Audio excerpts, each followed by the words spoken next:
remember, it's not too late in the season to do our solar powered attic fans. This is our new roof mounted 1500, in this case being used over a garage. And back here we've installed two of our roof mounted 2400 attic fans over the main part of the house. We've still got time this season, and the attics stay very hot late in the year here with the warm temperatures in the fall. There's still time to install our solar powered attic fans.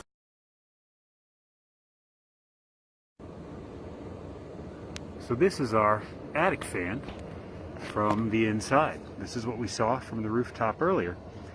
It cuts through and mounts to the same flashing as our round Solitube skylights, but opens directly into the attic space here so that it can pull hot air out of this area and ventilate the attic in the hot weather.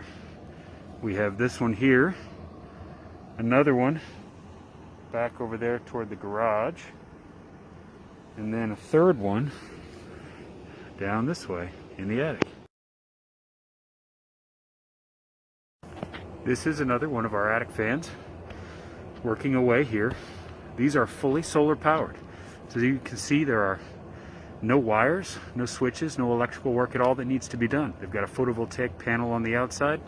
As long as the sun hits them, they run and they move a lot of air.